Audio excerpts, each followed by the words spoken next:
Vote हमारा राज तुम्हारा, नहीं चलेगा, नहीं चलेगा, वोट हमारा राज तुम्हारा। नहीं चलेगा, नहीं चलेगा। साथियों,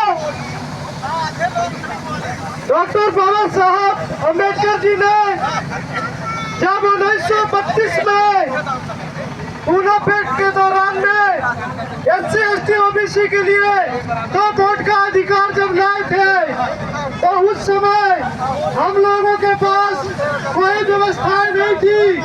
तभी जो आज UGC बिल का विरोध कर रहे हैं, वही लोग उस समय हम लोगों के अधिकारों का विरोध कर रहे थे। उसी समय ये सभी लोग हमारे अधिकारों के लिए विरोध कर रहे थे। हम सभी SC ST OBC के पास पक्के मकान नहीं थे, न कच्चे मकान थे, झोपड़ों के मकान थे, घास फूस के मकान थे।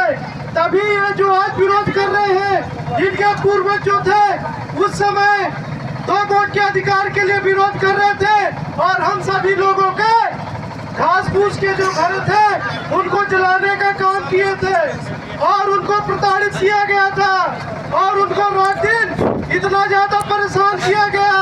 तब जाकर डॉक्टर बाबा साहब अम्बेडकर जी ने 2 वोट की जगह 1 वोट के अधिकार के लिए राजी हुए थे। सोचो, इनके पूर्वज तब भी विरोध कर रहे थे, और इनके वंशज आज भी विरोध कर रहे हैं। ये नहीं चाहते हैं कि इस देश में एकता बनी रहे, ये नहीं चाहते हैं कि देश में ऊंच नीच की व्यवस्था को खत्म किया जा सके।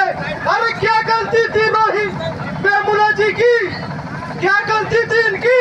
UGC में विश्वविद्यालय में समानता का कानून लाया गया था, लेकिन जब रहित बेमुला जैसा बेचारा UGC विश्वविद्यालय में छात्रों की पढ़ाई कर रहे थे, तो ये जो व्यवस्थाएं थी, जो मनुवादियों की जो व्यवस्थाएं थी, इसको प्रताड़ित किया गया था, उनकी जान ले लिया गया। यही व्यवस्था के कारण हमारे रोहित बेमुला की जान गई, और न जाने कितने SC ST OBC के बच्चों के साथ आज दिन हर साल प्रताड़ित किया जाता है, और उनके साथ अन्याय अत्याचार किया जाता है।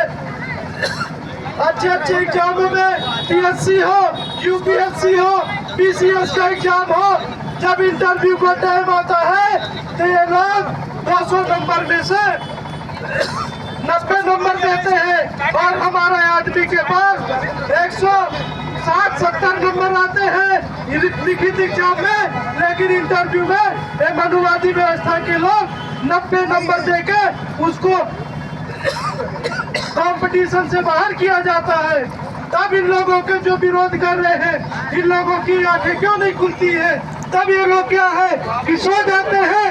लेकिन जब से ये बराबरी का कानून इस देश में, वैसे तो भाजपा हम लोगों के हित में कोई कानून आज तक लाया नहीं है। SC ST वालों का कानून पहले से था, जो SC ST का कानून पहले से था, लेकिन जब से पिछड़ा वर्ग के लिए UGC 2026 का कानून लागू किया गया, इन लोगों के पेट में दर्द चालू हो गया। मैं तो पहली बार इस सरकार का धन्यवाद करना चाहूंगा कि देर से ही भले सही तुमने एक कानून लाया और गरीबों के हित में, खासतौर से पिछड़ा वर्ग के हित में आपने सोचने का काम किया। आप सभी लोगों से यही निवेदन है कि अगर चाहते हो कि इस देश में वोट हमारा और राज हमारा रहे, तो हम लोगों को, सभी लोगों को एकजुट में होकर हम लोगों की ताकत को बनना पड़ेगा।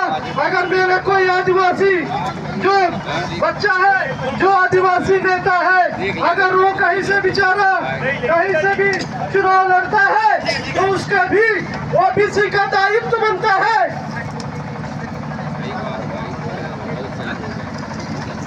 पिछड़े वर्ग के लोगों का दायित्व बनता है। तो मेरे जो सबसे निचले पायदान में आदिवासी नेता जो रात दिन संघर्ष कर रहा है, उसको विधायिका तक पहुंचाए, उसको विधानसभा में पहुंचाए, उसको जिला